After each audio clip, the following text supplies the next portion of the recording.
हिंदू धर्म में 4 शंकराचार्य होते हैं और इन शंकराचार्यों का बहुत ही ऊंचा मुकाम है, काफ़ी ऊंचा दर्जा है। लेकिन एक शंकराचार्य ऐसे हैं जो इन दिनों बहुत ही घिनौने और विचलित करने वाले आरोपों से घिरे हुए हैं।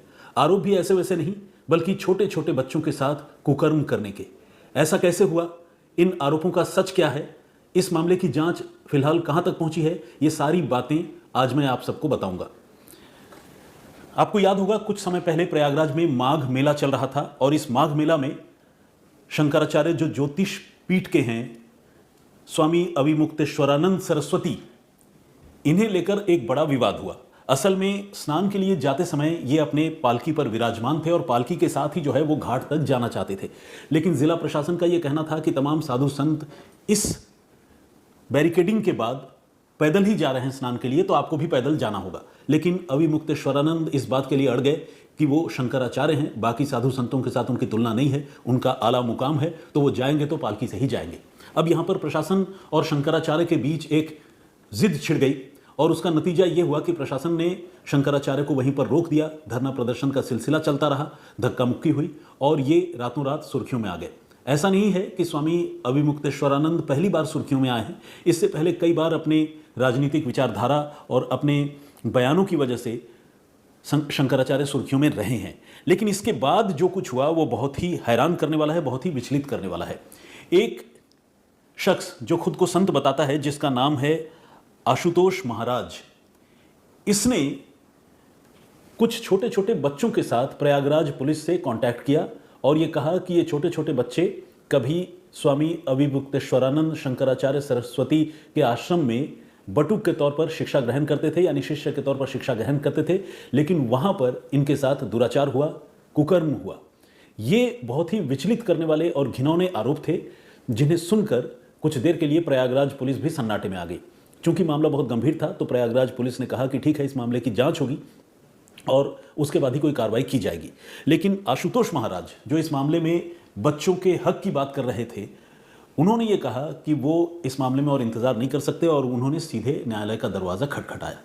न्यायालय ने प्रथम दृष्टया इस मामले में जो भी इल्ज़ाम शंकराचार्य स्वामी अविमुक्तेश्वरानंद के ऊपर थे उन्हें सही पाया और प्रथम दृष्टया जो भी बात न्यायालय को समझ में आई उसके मुताबिक न्यायालय ने इस मामले में शंकराचार्य के खिलाफ मुकदमा दर्ज करने के आदेश दिए और ये मुकदमा जो है पॉक्सो एक्ट की संगीन धाराओं के तहत दर्ज किए गए। अब सवाल यह है कि इन बच्चों ने ऐसा क्या बताया, क्या कहा, जिससे ये मामला सामने आया और इतना गंभीर हुआ। तो इन बच्चों ने जो कुछ बताया है अब मैं वो आपको सिलसिलेवार तरीके से बताने जा रहा हूँ और वो सारी बातें, सारी जानकारियाँ बहुत ही दुखी करने वाली हैं। इन बच्चों का ये कहना है कि वो स्वामी अविमुक्तेश्वरानंद के आश्रम में बटुक के तौर पर शिक्षा ग्रहण करते थे। कुछ एक बच्चे जो है वो अनाथ हैं, यानी उनके माता पिता नहीं हैं, और इन बच्चों को उनके आश्रम में कुछ लोग उठाकर लेकर आए थे, ये कहते हुए कि उनको बटुक के तौर पर रखकर उनको शिक्षा प्रदान किया जाएगा। लेकिन हुआ ये कि ऐसे बच्चे जिनके अभिभावक नहीं हैं, उन बच्चों के साथ आश्रम में कुकर्म होने लगा, उनका यौन शोषण किया जाने लगा।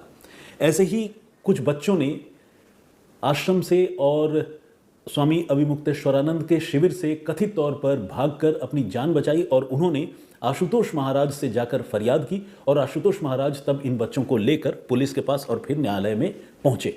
इन बच्चों ने जो बताया है उसका लब्बो-लुआब ये है कि एक तो मध्य प्रदेश के नरसिंहपुर में आश्रम है स्वामी अविमुक्तेश्वरानंद का, इसके अलावा उत्तराखंड के जोशीमठ और बद्रीनाथ में भी हैं।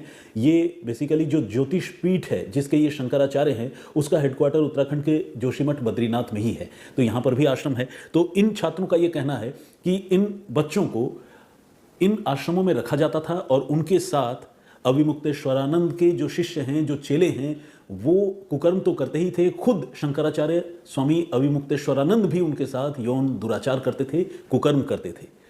इसके लिए जो पूरा रैकेट था उसमें सारे लोगों की अलग अलग जिम्मेदारी बटी हुई थी।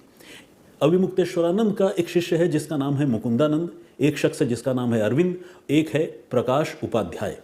इन सारे लोगों की भूमिका अलग अलग थी। जैसे प्रकाश उपाध्याय के बारे में ये बताया जाता है कि प्रकाश उपाध्याय बच्चों को फांस कर अलग अलग जगहों से लेकर आता था।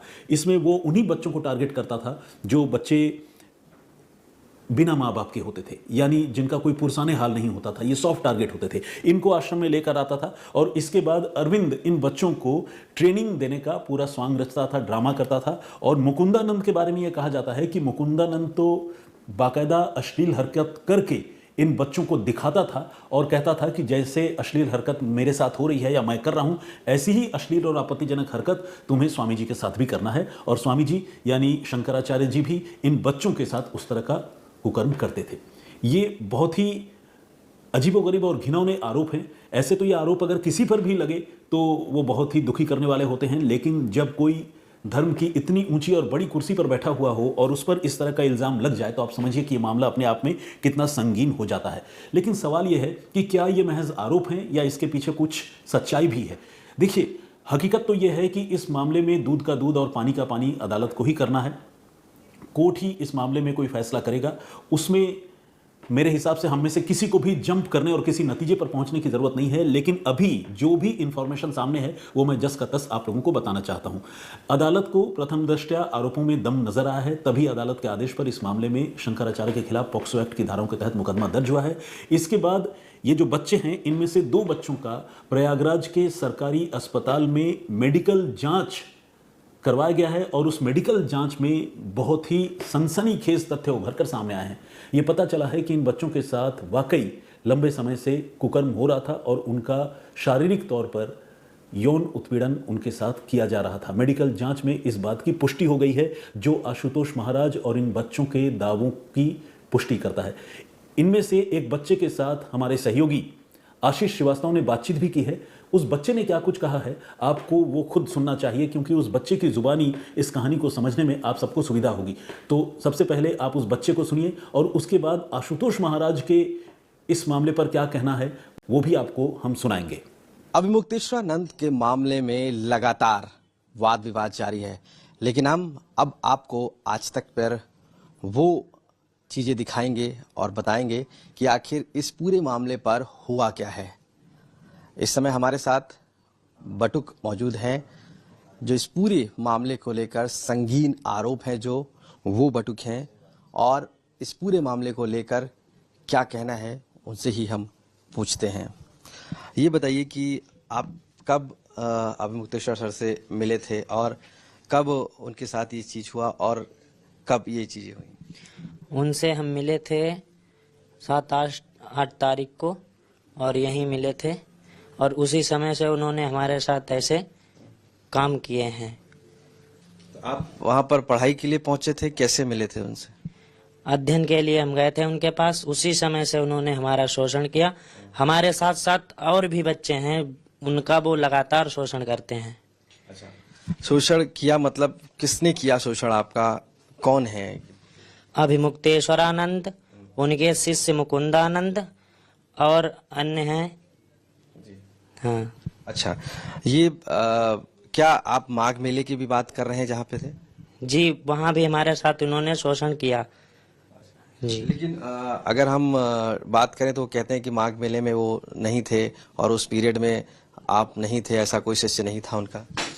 उस समय हम थे और इन्होंने हमारे साथ 16 तारीख को शोषण किया। अच्छा। जी। क्या क्या हुआ पूरा आप बताइए कि किस तरीके से वहाँ होता था, कैसे ये सारी चीजें होती थी?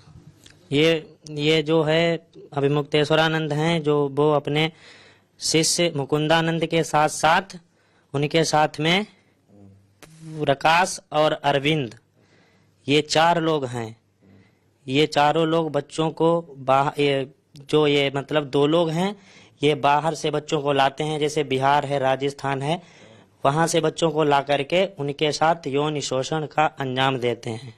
अच्छा जी। तो जिस तरीके से ये आपके साथ जब हुआ तो आपने इसको लेकर कोई बात उठाई, आवाज उठाई, किसी से कहा? जी, हमने इसके विषय में महाराज जी से कहा, आशुतोष ब्रह्मचारी जी से। जो हमारे साथ हुआ है वो सब हमने पहले उन्हें ही बताया। हमें लगा कि वो हमारी सहायता, हमें अंदर से लगा कि कोई ना कोई तो हमारी सहायता के लिए आगे आएगा, लेकिन फिर हमारे आगे महाराज जी आए, आशुतोष ब्रह्मचारी जी, और उन्होंने कहा कि हम तुम्हारा सहयोग करेंगे। फिर हमने उन्हें सब बात उन्हें स्पष्ट से बताई। आपको कोई डराया गया धमकाया गया, ऐसा तो नहीं कि लाया गया हो जबरदस्ती? नहीं, हम अपनी इच्छा से स्वयं, जी, न किसी ने धमकाया है न किसी ने डराया है। किस किस तरीके का वहां पर व्यवचार होता था, किस किस तरीके के वहां से आपको परेशान किया जाता था, क्या क्या होता था और कहाँ पर होता था ये जगह? ये खास करके बनारस में जोशी मठ है, वहां पर हमारे साथ लगातार होता था। और वहां एक से एक बड़े वीआईपी लोग आते थे, सफेद कपड़ों में हैं, हम जैसे उन्हें ऐसे तो नहीं, लेकिन अगर वो हमारे सामने आए तो हम उन्हें पहचान लेंगे। तो आपने मतलब क्या वो भी इस तरीके का गलत कार्य? जी, जो उनके साथ में मुकुंदानंद है और जो उनके साथ में थे अरविंद, ये लोग उन सफेद जो लोग आते थे वीआईपी लोग, उनके सामने छोटे छोटे जो वहाँ के छात्र थे उनको उनकी सेवा के लिए उनके साथ में वो लोग भी उल्टे काम करते थे।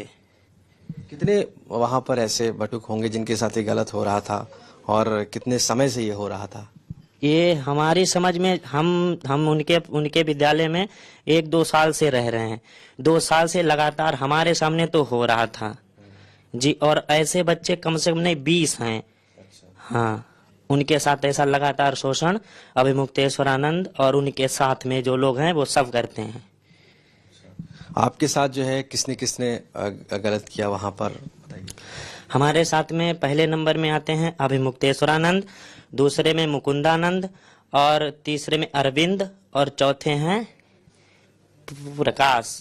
ये 4 लोगों ने हमारे साथ बारी बारी से यौन शोषण किया। नहीं तो क्या आपने कभी मना नहीं किया, कोई आवाज नहीं उठाई किसी तरीके से, मतलब कहा नहीं, शिकायत या कुछ इस तरीके से कि आप? जब हम ये बात बोलते थे तो वहां से जो ये मुकुंदानंद हैं ये हमसे कहते थे अगर बाहर बताओगे तो तुम्हारे साथ अच्छा नहीं होगा, इसीलिए हमने ये बात किसी को नहीं बताई। और जो बच्चे थे वो कहाँ के रहने वाले थे, कहाँ से आते थे? और आपके जो माता पिता के, आपने उनको बताया सारी चीजें सब? उन्हें नहीं बताया, हमने कुछ भी नहीं बताया, हमने सिर्फ महाराज जी को ही सारी बातें बताई जी। इसमें जो और बच्चे वो कहाँ कहाँ से आते थे, मतलब किन किन जगह से आते थे और कितने समय से उनके साथ हो रहा था, सबके साथ जो आपके साथ जैसा हो रहा था? और आपने अपनी आंखों से क्या क्या देखा ऐसा जो बिल्कुल विश्वास आपको नहीं हो रहा है?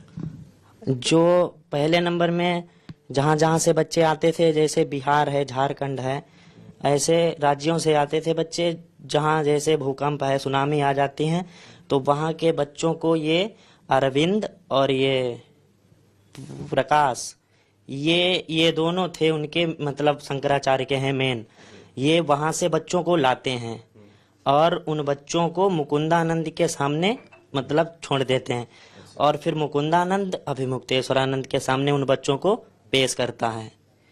यही है। कभी आश्रम में या जहाँ पे ये जगह की बात कर रहे हैं वहां से कोई बाहर नहीं जा पाता था या कोई मदद नहीं मिल पाती थी किस तरीके की, या किसी से बात करने की कोशिश की आप लोगों ने या आपने? नहीं, वहां से बाहर जाने ही नहीं दिया जाता था। और वहां के जो आसपास के जो हमसे सीनियर थे वो लोग हम लोगों पे बिल्कुल मतलब दिन रात ही वो लोग देखते रहते थे कि कोई छात्र बाहर तो नहीं गया, कोई इधर उधर तो नहीं है, तो वो लोग मतलब वहीं रहते थे हम लोगों के आसपास ही। सीसीटीवी वगैरह भी लगा रखा था क्या जांच के लिए कि आप लोग बाहर ना जाएं या इस तरीके से? हाँ, सीसीटीवी कैमरा मतलब वहाँ हैं और उनसे भी मतलब देखते थे। और मेन रूप से वो लोग जहाँ पर मतलब जहाँ से लोग आते जाते हैं वहाँ पर वो अपने जो छात्र थे उनको रखते थे। अच्छा, एक सवाल ये है कि वो कह रहे थे कि नहीं ऐसा कुछ नहीं है, माघ मेले में तो आप थे ही नहीं अगर आपकी बात हो रही है और इस तरीके से, तो क्या वो आपको लग रहा है कि अब झूठ बोल रहे हैं या किस तरीके से अब इन बातों को? नहीं, हम उस समय माघ मेले में थे।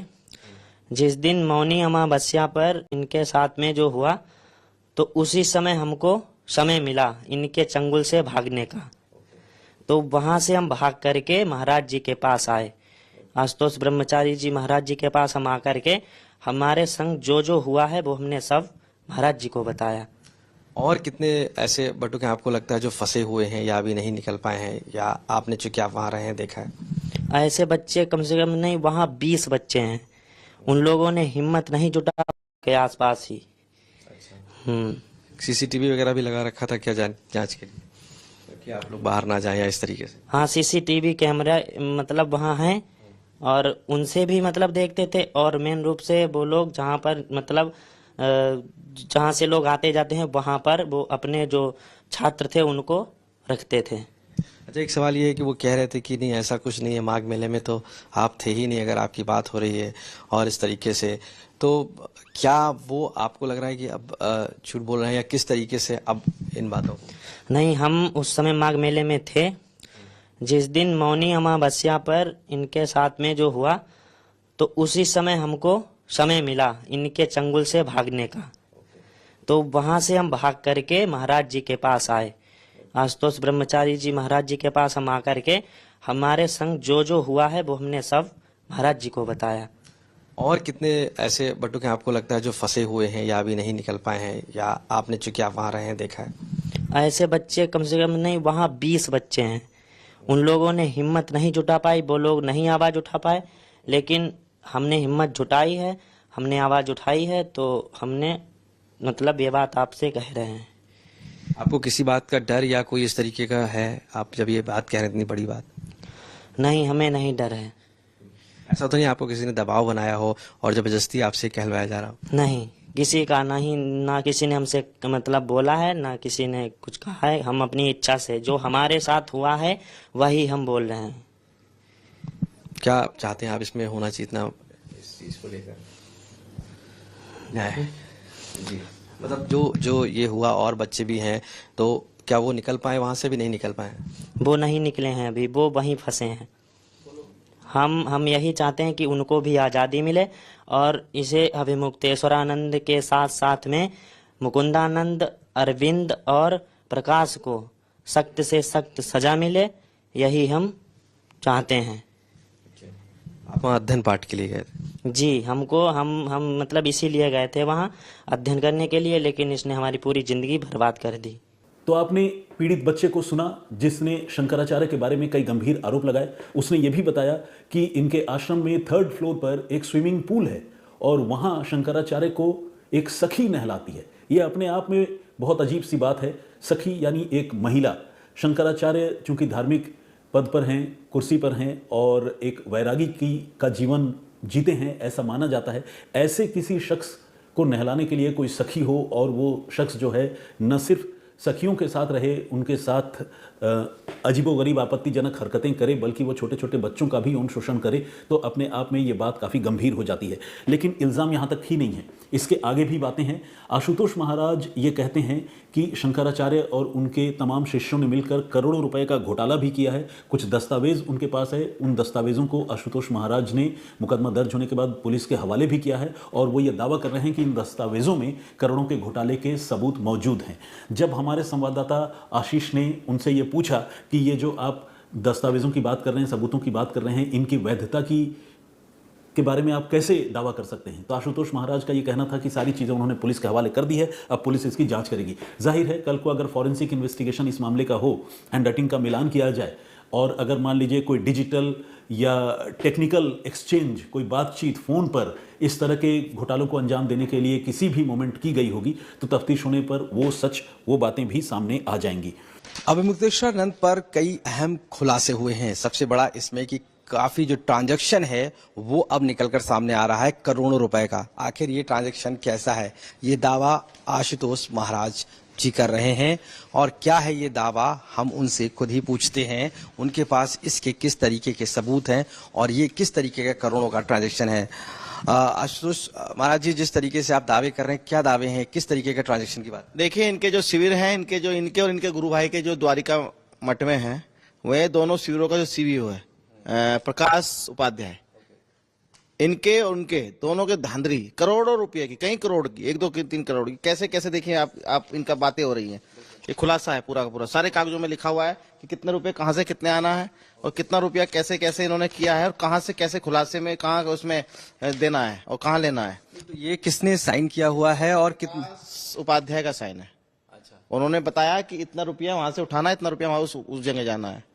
हाँ, यानी कि जो ट्रांजैक्शन आप दिखा रहे हैं ये पैसे का इधर से उधर किया गया, इधर से उधर किया गया और 1 करोड़ का नहीं, 2-3 करोड़ रुपए का है। और ये शादी में धांधली, देखिए शादी में दिखाया है और जब किस में नहीं है, कहीं भी पूरा का पूरा घोटाला है। अच्छा, रिसेप्शन का खर्च जैसे 8,000 व्यक्तियों का 1.5 करोड़, जी जी, ये देखिए कितना बड़ा घोटाला है। ये देखो इसमें, वोटिंग खर्च 15 लाख, जी जी, ये शादी किसकी हुई इतनी बड़े पैसे के लिए? बारात रुकवाने का बजट 15 लाख। जी जी जी, देखिए आप तो कितना, ये शादी हुई भी या नहीं? ये तो मुझे फर्जी लग रहा है। हुई भी होगी तो मैं नहीं कह सकता, पर ये इसमें देखिए आप कितना बड़ा लिख रखा है। इसमें तो किसी टाटा अंबानी की भी नहीं होती होगी। लेकिन महाराज जी ये तो लिखा हुआ है, केवल ये कैसे साबित करेंगे कि उनका है या क्या? ये सभी जांच के लिए हमने दे दिया है। उत्तर प्रदेश के डीजीपी महोदय ने जांच टीम बिठा दी है और ये सब जल्दी ही खुलासा होगा, क्योंकि ये सब उनकी राइटिंग है। देखिए उनके साइन है। ये देखिए कहाँ से कहाँ का पैसा, नगद पैसा कैसे कैसे कहाँ से आया, क्यों हो रहा है, किस मठ के और किस मंदिर के हो रहा है। मैं आपके माध्यम से लगता मठ का खर्च हो इधर से उधर किया। दिखाए ना इतना, कहाँ जीएसटी है आपकी, कहाँ क्या है आपका, कहाँ से आया आपके पास, कैसे आया, सब बताएं मीडिया के सामने। बहुत बोल रहे हो आप, कुकर्म के आरोपी होने के बाद तो आप बड़े बड़े षड्यंत्र रच रहे हो। कहाँ से समाज का पैसा आप अपने घरे दे रहे हो, अपने भाइयों को दे रहे हो, अपने रिश्तेदारों को दे रहे हो, कहाँ है पैसा? ये प्रकाश उपाध्याय से पूछा जाए, जांच के घेरे में पूरा का पूरा। प्रकाश उपाध्याय कौन है इनका? ये प्रकाश उपाध्याय का रेखाधिकारी, इनका सीवीओ। वो सब कुछ है, कुकर्म ही है, उसका नाम आ गया। हमारे भटकू ने बताया कि वही अन्य राज्यों से लाता है, जो बाढ़ पीड़ित इलाके होते हैं वहां से बच्चों को उठा के खरीद के लाता है, जिनके माँ बाप नहीं होते, और आश्रम में रखता है। और सफेद नेता जो आते हैं, नेता लोग, उनके सामने परोसने का काम करता है ये जो प्रकाश उपाध्याय। तो ये सारा ट्रांजैक्शन इन्हीं के मठ से हुआ है, यहाँ से भी? हाँ, इन्हीं के मठ का, इन्हीं की राइटिंग आप देख लीजिए ना, प्रमाण है, उनके हाथ की राइटिंग है, उनका साइन है। करोड़ों का ट्रांजैक्शन ये तो कई करोड़ का है, कई करोड़ का। और ये तो अभी कुछ नहीं है, अभी बहुत सारी चीजें हैं हमारे पास। क्या इसके लिए जांच के लिए आपने दिया हुआ इसको? हाँ, हमने डीजीपी उत्तर प्रदेश महोदय को दे दिया है, उस पर जांच टीम भी बैठ गई है, जांच चल रही है अभी। तो आशुतोष महाराज, साफ तौर से मानना है कि करोड़ों का ट्रांजैक्शन अब मठ के द्वारा हो रहा है, और ये ट्रांजैक्शन आखिर कहाँ हो रहा है, ये पैसा आखिर कहाँ जा रहा है, ये भी जांच का विषय है। क्योंकि जिस तरीके से शादी में खर्च दिखाया गया है, जिस तरीके से दिखाया गया है कि ये करोड़ों का हेरफेर किया गया, वो उसका साइन है बकायदा उनके जो फाइनेंसर हैं उनका, उनके जो फाइनेंस देखते हैं प्रकाश उपाध्याय, और ये दावा है आशुतोष महाराज का। और अब ऐसे में जांच की बात कही है कि इस पूरे मामले पर एक जांच हो और एक बड़ी कार्रवाई हो। इन बच्चों के बारे में ये तथ्य भी सामने आया है कि बच्चों को न सिर्फ अलग अलग आश्रमों में शंकराचार्य लेकर जाते थे, उनके साथ यौन शोषण करते थे, कुकर्म करते थे, बल्कि उन्हें बुरी तरह से डरा धमका कर रखा जाता था। कुछ जगहों पर आश्रम में सीसीटीवी कैमरे हैं, लेकिन जो मेन गेट है वहाँ पर चाहे कैमरे लगे हों या न लगे हों, वहाँ पर राउंड द क्लॉक सिक्योरिटी रहती है। आश्रम के ही लोगों की तैनाती रहती है, जो बच्चों पर बहुत सख्त निगरानी रखते हैं। और ये कहते हैं कि अगर उन्होंने किसी से भी इन घटनाओं के बारे में और इस तरह के दुराचार और कुकर्म के बारे में बताया तो उन बच्चों की खैर नहीं, उनको फिर इसकी भारी कीमत चुकानी होगी। यही वजह है कि बच्चे काफ़ी डरे हुए हैं। फिलहाल 2 से 3 बच्चे वहाँ से आज़ाद होकर आशुतोष महाराज के पास पहुँचे हैं। 2 बच्चों के साथ कुकर्म की पुष्टि हो चुकी है, और ये ऐसा बताया जाता है कि आश्रम में 20 से ज़्यादा बच्चे हैं, और इनमें से बहुत से बच्चे ऐसे हैं जिनके साथ इस तरह का यौन दुराचार किए जाने के आरोप हैं या यौन दुराचार किए जाने की बात कही जा रही है। सच क्या है, झूठ क्या है, इसका फैसला अदालत को करना है, लेकिन जो आरोप, जो इल्ज़ाम सामने आए हैं वो विचलित करने वाले ज़रूर हैं। ये एक डेवलपिंग स्टोरी है जिसमें हर मोमेंट, हर पल नई नई बातें सामने आ रही हैं, तो मुझे लगा कि इसके बारे में मुझे आप लोगों को ज़रूर अपडेट करना चाहिए। इस बीच मैं आपको ये बता दूं कि आशुतोष महाराज जो है वो एक और संत स्वामी रामभद्राचार्य के शिष्य बताए जाते हैं, और आशुतोष महाराज का ट्रैक रिकॉर्ड भी कोई बहुत पाक साफ नहीं है। आशुतोष महाराज के बारे में ये कहा जाता है कि उसके खिलाफ जो है शामली में हिस्ट्री शीट खुली हुई थी, यानी किसी ज़माने में आशुतोष महाराज का आपराधिक इतिहास था, और अब वो एक संत बन चुका है। लेकिन क्या वो वाकई संत है या उसने संत का चोला धारण किया है? शंकराचार्य अविमुक्तेश्वरानंद सरस्वती और उनके समर्थक ये कह रहे हैं कि ये शंकराचार्य को और हिंदू धर्म को बदनाम करने की एक बड़ी साजिश का हिस्सा है, जबकि बहुत सारे लोग ऐसे भी हैं जिनका ये कहना है कि शंकराचार्य अपनी सियासत चमकाने के चक्कर में हिंदू धर्म को बदनाम उनके जरिए किया जा रहा है। तो आरोप प्रत्यारोप दोनों तरफ से हो रहे हैं। इस बीच शंकराचार्य ने इस मामले में अदालत का दरवाज़ा खटखटाया है और ये कहा है कि उन्हें ज़मानत दी जाए। शंकराचार्य ने इलाहाबाद हाई कोर्ट में ज़मानत की अर्जी लगाई है और ये फरियाद की है कि उन्हें इस मामले में ज़मानत दी जाए। तो खैर, ये थी अब तक की पूरी जानकारी, पूरा अपडेट।